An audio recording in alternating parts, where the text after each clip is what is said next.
welcome to our boners episode. No, this is a bonus episode, and I've set the tone. Indeed. Yes. And you know who we are. I'm not going to introduce us because you all know you're here because you know who we are and you love us. So right. I'm not going to bother with the intros.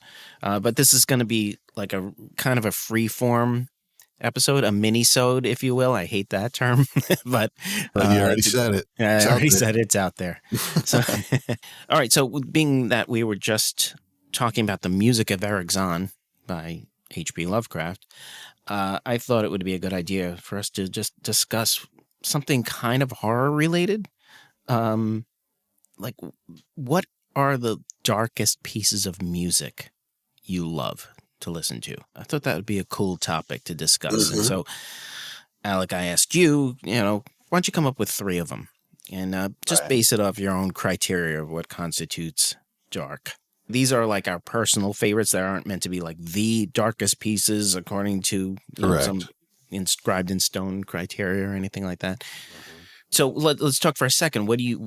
How would you define dark? Like when you're talking about a piece of music, what would you say would be a dark piece of music? If it's a orchestral piece, mm-hmm. is going to be much different than a sad song with lyrics mm-hmm. in feel and approach and everything. So like a symphonic piece of music, there's so many beautiful, dark things out there that I couldn't do it. I mean, it's too, because other people might hear it and formulate something different in their head that I don't find that to be dark at all. I find it to be beautiful. It's like, okay, well then it's subjective, whatever. Yeah. So I went with 3 songs that do have lyrics. Okay. Because that way you can't really misinterpret it. Okay. Not really. It's sort of laid out, unless it's a really abstract vocal. I get that too. Yeah. But these are not. Okay. At all. Okay, interesting. So anyway, that's the way I approached it is 3 kind of, I wouldn't say pop songs in any way, but 2 of them are pretty well known. That's great. So let's alternate. We'll go back and forth. So what's the first one that you have? It took me a while. I wrestled with this because there's quite a few out there, and this was a real, kind of journey here, but okay. You picked a Journey song? I did because they're dark. So dark. They're so dark. That killed Tony Soprano. That's pretty dark. Right. Maybe. Anyway, sorry. Go on. Please. So the first song is "Hurt." The 9 Inch Nails song, "Hurt," but not by 9 Inch Nails. It's by Johnny Cash. Yeah, Johnny Cash. Yep. Because I pretty much feel that though 9 Inch Nails wrote it, or Trent Reznor wrote it, yes, Johnny Cash now owns that song. Yeah. 100%. Yeah. It guts me hearing him sing that song. And I never really cared for it before he did it. Yeah. I'm not a 9 Inch Nails guy. I don't hate them. I think they're, brilliant. Yeah. And actually, quickly, side note, I saw them, it was at the very first Lollapalooza in 1990. Oh, wow. Nice. And they were right before Jane's Addiction. So it was like, that was my first heavy show that I'd seen. They killed. They were really good. And they blew my doors out. I had never heard or seen people play like that, Yeah, sure. Okay, so that was great. But his approach to singing "Hurt" sounded a little whiny to me. And that's kind of, I shouldn't say that because he's amazing. But no, he's great. But I totally get that. I didn't like it. I was like, okay, I get it. Yeah. But when Johnny Cash does it, you feel it and it hurts you. I agree 100%. And it's my God. It's everything. It's his delivery and everything. And all right, I'm going to push back on your subjective versus objective theory of this whole thing. And I would think that there is something objective, and maybe we can't put our fingers on it, but there is something objectively more dark about Cash's performance than Reznor's performance. Also, I would argue that, and maybe I'd have to think about it for weeks on end, but. Well, yeah, because Trent Reznor probably has gone through heavy stuff in his life. I'm not going to judge him. I don't know him, but I'm willing to put pretty good money down that Johnny Cash has seen more. Right. You understand? Yeah, absolutely. He's the guy who's been through the ringer and came out to tell us about it. Absolutely. Man in Black. Oh my God. I mean, he sings that and especially if you pair it with that staggeringly good video. Right. It's just too much. You walk away going, nothing. I'm not. Yeah, right. I'm not crying. You're crying. Right, exactly. It's amazing. And, not to dig too much in Nine Inch Nails, but you don't need a dead fucking dog up on screen to drive the point home. Right. Yeah. So, yeah. So there. And anybody who's seen that video knows what I'm talking about. Sure. Sure. And again, Nine Inch Nails they have all my respect. They're great. Yeah. But you just, and I think Trent Reznor even said once, he goes, "That's not my song anymore. That's his song." Oh, he said, I think he said something like that, because he even recognized it was lightning in a bottle when you did it. Yeah. Okay. That was my number one. Great first choice. Choice. All right. So we sort of agree on the whole point about what's dark and what's not, and maybe it is subjective. But I think there are certain sounds, though, that trigger you at your core somewhere. Mm-hmm. I think the sound, speaking of Eric Zahn, he did, he was playing a viol, which is similar to a cello. I think that the sound of a cello is just a dark sound. And it doesn't have to be horror dark or fear dark. It's just dark in color. And I think we talked about synesthesia too. Yeah. I guess I hope I'm not sounding like that, but no, I do hear a very brown tone when I think that I'm not the brown note, but a brown tone. The brown note is gross. Set the tone from the start. Shit. I did set the tone. So you did. You went to brown note. Whoa. Good one. You went from 0 to brown note. Okay. So. Okay. Sorry. Yeah. Yes. But I hear your sentiment and I agree. I agree, but I am going to give you a bit of pushback. Let's hear it. And I don't know if it's even pushback. No, it's all right.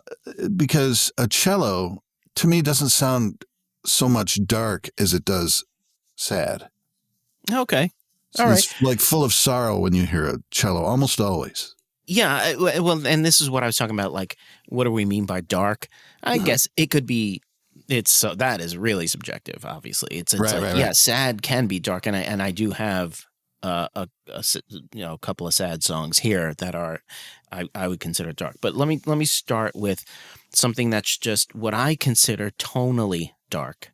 Okay? Mm-hmm. There's no lyrics or anything, and it's a classical piece by Prokofiev from his Romeo and Juliet ballet, and it's called Montagues and Capulets. You've probably heard this song. Okay. I was considering what can I use that I could maybe insert clips, but I don't want to go down that route. so I'll put links. It would really be awesome if we could do that, but but we're going to run into all such trouble. So I'll put links to where you can find this stuff. But the first time I ever heard this piece of music, you may remember a commercial for a perfume called Egoist. It was in I believe the early to mid 80s. Okay. Okay. And this is like the stereotypical pretentious perfume commercials. Remember those? Sure. Yeah. Eternity. Yeah. Eternity, this was called Egoist, and it's the most bizarre thing. And I will put a link to this commercial for sure. Okay. Because it is fucking insane. And this music is playing in the background, and it's just the ultimate pretentious perfume commercial. There's like a girl swinging inside of a bird cage, like a giant bird cage, and she's screaming "Egoist!" and she's got like feathers on and shit. It's so ridiculous. And that's just a little digression. That's where I first heard this piece. And I just remember thinking like, oh my God, I love this music. And I don't even remember how I found it because it's pre-internet. So I just somehow found out what this piece was. And then to my great delight, found that later on, Emerson, Lake and Palmer got back together and recorded a version of it. Oh, cool. And it's pretty cool. It's not bad, but of course I prefer the original. It's wonderful. So that was my first one. It's a nice, dark, imposing piece, and I'm afraid I'm the type who has to hear the piece of music. Okay. I don't know them by name. There's too many. Any sort of work like that, I'd have to hear it and go, yeah, of course. Okay, I know. Yeah, of course. Yeah, I come from rock and roll background and stuff. Yeah, and honestly, so do I. And it was, and I mentioned ELP. It was because of Keith Emerson that I started branching out and listening to jazz and classical music, because he would throw like a little quote from a Charlie Parker Charlie Parker song or something in the middle of a solo, or do a classical quote, and I would have to ask people who knew more than I did. Do you know what that's from? Because I knew it wasn't from the actual song that he's playing, but people would be, oh yeah, that's Bach's, cantata number, whatever, and the jazz stuff, when I started getting into jazz, I started to recognize more and more stuff. So I do credit him with my jazz education, because it was the gateway to all that stuff. That's cool. The gateway to all of it. So I never scoff at when there's like an updated version of Shakespeare or something, because I'm always like, you know what, that's okay. I had the coarsening of classical music in rock form. That's how I was originally fed it. Okay. And it forced me to go and seek out the originals, and I was enriched by them once I sought them out. And the same thing with jazz. Okay. And I think the same thing can happen with literature. You can have literature delivered to you, a modern version of Shakespeare or a hip hop version of Shakespeare. And if it causes you to go seek out the original, that's great. There's nothing wrong with that. Sure. So, I absolutely agree. You can't close off on any kind of musical expression, in my opinion, unless it was made to make a buck. Right. Something like that. But I mean, if somebody, loves something so much that they had to remake it in their own way and express it themselves. Yeah. I'm all for that. That's super cool. Yeah. Agreed. So, all right, good. So we both agree that Whitney Houston sucks. I'm glad. Okay. I don't know. That was mean. That was pretty mean, but that's okay. We're not, the nicest people. Not really. We like to act like we are, but we're kind of a couple of cunts. That might be the new name of the bonus episodes. A couple of cunts. All right, so let's hear your second choice. Okay. This one is by the Talking Heads. Okay. And it comes from their best record, in my opinion, called Remain in Light. Okay. The song is called The Overload. Okay. It is truly a dark song. Now, it's got a lot of, it's got layers to it, but not in the rhythmic, upbeat sense of the rest of the record. Right. This one is a drain. It's got the most dismal lyrics. Okay. It's got a lot of Brian Eno treatment to it. Okay. Meaning, they call it enosification. Right. He adds this stuff. Right, yeah. So it's got this real droning, swirling, dark sound that just pulls you right down to the end of it. Wow. Okay. And it's at the same time, it is, like I've said, dismal, but it's also stunning. Yeah. Oh my God. I love it so much. It's one of my very favorite songs by anyone ever. Nice. His tone while he sings is just like full of despair. Yeah. And it's just a cool song. I've never heard another one like it, really. If I have, I've forgotten because I've heard a lot of shit, but yeah, it's great. It's great. Yeah. I don't really know how else to go on about it. Yeah. I'm sorry to say that I'm kind of ignorant when it comes to the Talking Heads. I know that one song, Same As It Ever Was. I know that one, of course. But that's really about it. And that's on that record. Oh, okay. Yeah. Yeah. Literally every other song is this funk. I mean, the layering and the amount of grooves piled on top of grooves and on top of grooves is awesome. And it's clear. It's not like a jumbled, noisy mess. It's fantastic. It's a legendary record. Nice. And it goes hand in hand with the other one, My Life in the Bush of Ghosts, that Brian Eno and David Byrne did together.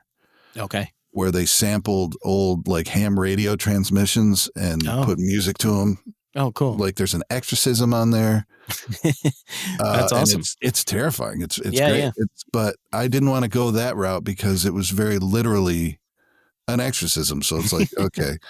Yeah. But this one is just a real dark journey down a road. Cool. Wow. It's great. Yeah, I know he did a lot of work with Eno. Yeah. I don't, like I said, it's just a blind spot with me. I just don't know that Oh, that's much. cool. Yeah, but that's cool. I can appreciate that stuff. Awesome. How about your second choice? Okay. So, by the way, it wasn't long after I thought of this and started just thinking about things that I was like, I didn't think this thing through at all, because there's just so many. Oh yeah, it was a really, really difficult assignment. I mean, that's why I was like, this isn't going to be the darkest pieces, or these are just three examples that come to the forefront of our minds. Yep. These are the three that bubbled up first. That's exactly what it was. So this was one of them. Okay, so this is a song called Till I Die, and by Brian Wilson of the Beach Boys, and he recorded it with the Beach Boys. And if you know anything about Brian Wilson's history, I know some. Okay, the Reader's Digest version here is that he was crazy. Yeah, I mean, for sure. certifiably insane, and he had a lot of problems, always suffering from depression and I believe schizophrenia he was diagnosed with too. So, and he was able to be quite the genius in the recording studio, and with his songwriting and arranging, can do the deep dive on your own with that one. But but basically, the Beatles were very envious of him for his talent. Paul McCartney has said on multiple times that Brian Wilson was, he was head to head with the Beatles as far as their creative endeavors were concerned. Absolutely. And so, sometime after he had checked out, he just went to the piano and wrote a song called "Till I Die," and the first lyric was, "I'm a cork on the ocean," which is a wonderful expression when you think about it, and you're thinking of a cork that's holding back the ocean, but that's not what he meant. He meant a little tiny cork floating on the ocean. And stuff like, "I'm a leaf on a windy day, pretty soon I'll be blown away." Like it's the lyrics are just really, really depressing. Yeah. Just how he's nothing. So it's a really depressing piece of music, and it's dark. And if you listen to it, the tones he's using, it's an organ that's playing. So an organ can almost always be dark unless it's on in an old time movie theater or a roller skating rink. But at the ballpark. Yeah, right. Exactly. You know it when you hear it. So there's an organ playing. There's a really interesting. He's using very interesting chords. And again, I'll make the argument that these things are objectively, they objectively hit people on a certain level, it might actually be universal. Who knows? There's no way to tell unless I were to do a giant survey and study on it. But tell me the name again. Till I Die. Now, is that on a Beach Boys record, or did he record it himself? I believe it might be all him recording. I'm not sure. Don't quote me on that. But is it on Pet Sounds? No, it's on an album. I believe it's Surf's Up. That stuff came later on, where their popularity was waning somewhat, and they released some pretty good stuff on those albums, but nothing like the earlier stuff. But anyway, so he just kind of just came up with this and just threw it down on tape, and it's everything he was feeling at the time. So pretty cool. Yeah. Well, I know I've heard it because I've heard everything, at least on their records. Yeah. So I've heard it at some point, and there's been songs that have just leveled me. So that could very well be one of them. And I went through, and I'm still going through a Brian Wilson phase. I just love that stuff. Really, he was a giant influence when I was doing music. So that's excellent. Yeah, it's cool to come out with these things, with from all directions. Like this is what I was talking about before. If you can just branch out and just listen to other things, it's great. Very cool. So anyway, okay, so let's hear your third choice. Okay, so number 3 is a rough one. Okay. I mean, shit. It's ridiculous. It's Strange Fruit. Okay. Performed by Nina Simone. Oh, okay.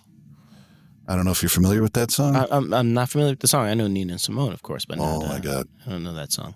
All right, well, it's a rough one because Strange Fruit, and I don't know who wrote this. I know Billie Holiday sang it before Nina Simone. Okay. And it became a thing then, but Strange Fruit is a metaphor for when they were lynching people in the South. Okay. So they were strange fruit hanging from trees. Yeah. Oh, wow. Okay. And it's... Yeah. The song, if we're going to talk what's dark, this is, it's an insidious subject matter. Sure. When you let that into your head that's a real thing that happened, it's just a a sock in the gut and you just feel done. You're like, come on, man. Yeah. What the fuck? Yeah. And being people who appreciate words, distilling it down to that phrase is really powerful. Yeah. Yeah. And her approach to it, being Nina Simone, has got the most life and pain and anguish while she's singing it. Yeah. That you are not ready. I don't care if you've heard it before. I don't care if you've heard her stuff before, because when you listen to that one, you're not ready. Yeah. Yeah. It's a lot. It's a lot. Yeah, sure. It's always been, my dad played it for me and explained to me what I was listening to long when I was a kid. Yeah. And, he said, this is a real, something to take very seriously. He enjoyed music all day, but he said, this one's important. Yeah. This one's very important. Yeah. So keep it in your box of songs that you can respect. Yeah. That's great. Yeah. And it's a lot, but to hear her sing it, it's, Billie Holiday does an amazing job, but Nina Simone. Wow. Yeah. Yeah. She's fantastic. Yeah. Yeah. So it's a lot, and you just need to hear it. I can't really carry on about it because the subject matter says what it is. You just listen to it. Yeah, of course. Yeah, right. Yeah, and it's one of the things, I guess, you can go on about it, but it's just not going to do it justice. No. I totally get that. Yeah. And it's, I always talk about this, not to, be sloppy about bringing it back to the podcast, but it's the things that we talk about in the podcast where it's, your confrontation with death, is really what it's all about when you're dealing with horror fiction, so right. It's your confrontation with things like that, and that's, I think, art is just excels at that, at being able to bring you to that confrontation with those things. It can bring you to hysterical laughter. It can bring you to your knees in sorrow. It's amazing. Sure. All right. My number 3. Oh, your number 3? Yes.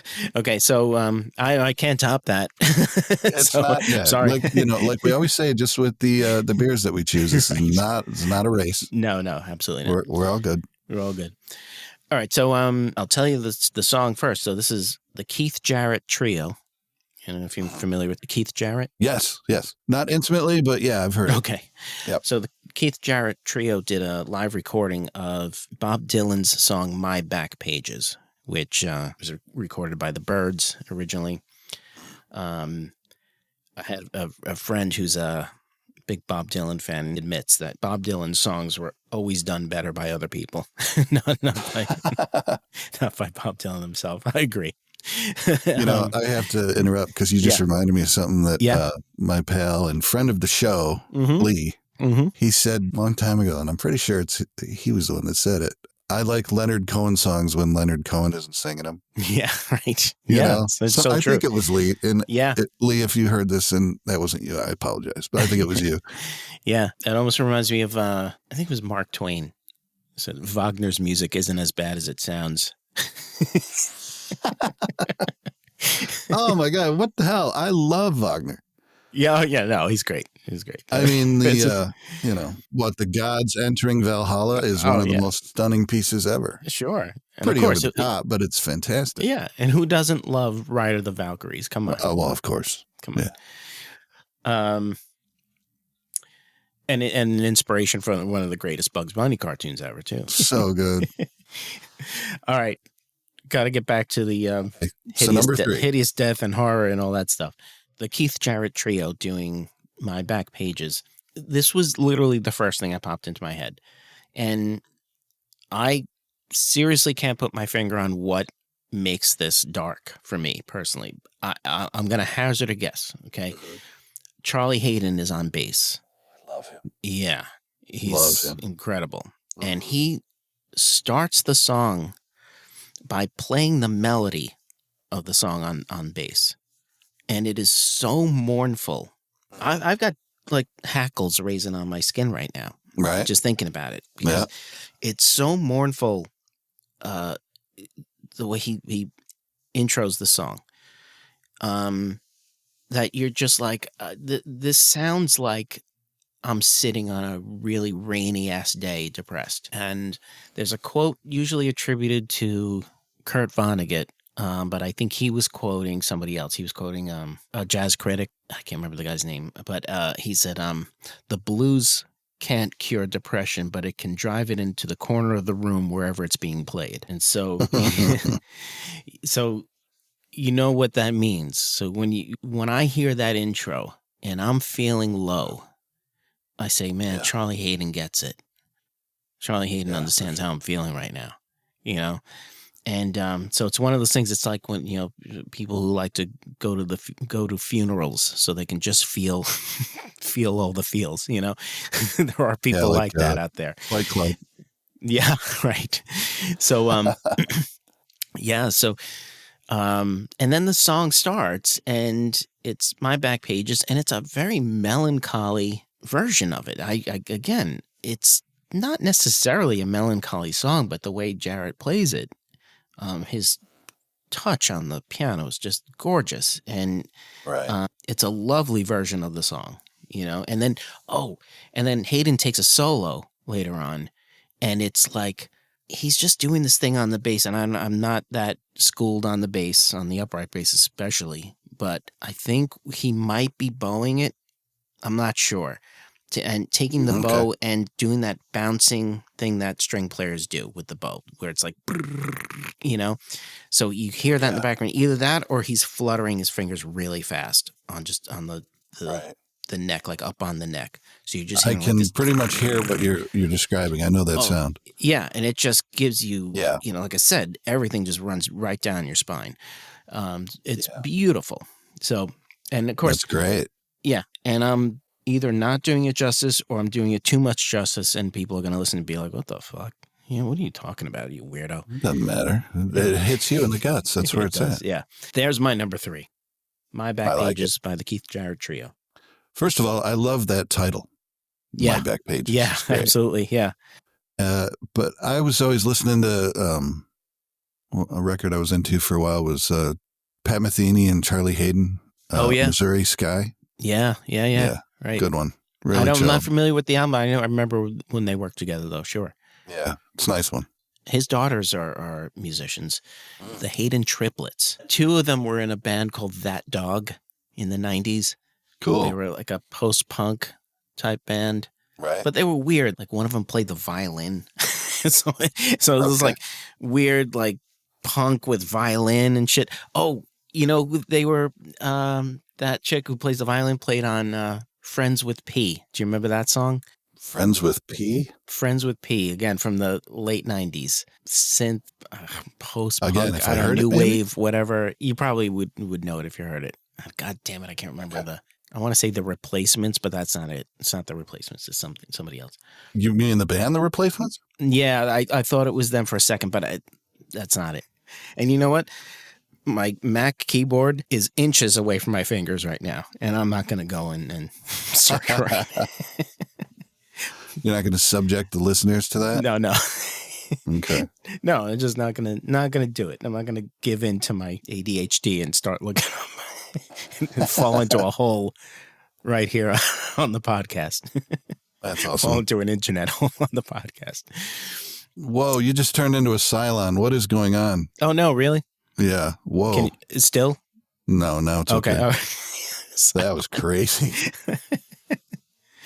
I wonder if it'll pick up that sound I just heard. That was nuts. I don't think so because they it records locally. So I'm to each one. That's awesome though. That's a great reference. I loved Cylons when I was a kid. Yeah. Oh yeah, they were great. That thing's badass. Yeah. Yeah. Shiny chrome, and he had a sword. He had a fucking sword. And then that light, the red light that would go back and forth on his eyes. It's awesome. Just like Kit. Yeah. Right. Cylon should have been in Knight Rider. That would have been good. Well, strong work, dude. I liked your picks. I thought they were good. And yours as well. Great job. Thank you. Great job. And it's it's such a universe of choices that you just have to go with your gut at first. And you want to let's do the influencer thing and close out by saying, and if you have favorite dark pieces of music, we'd love to hear about them. So put them in the comments. Leave a comment about your favorite song that fucking bothers you and it's dark as shit and just gets right down to the core and fucks with you. Exactly. Yeah. Leave us a message on what that is. I like the way you think, and that's a great way to close too. So we're going to close out there. Cool, man. Cue the outro. Take care, buddy. All right, man. See ya. See ya. And we're good.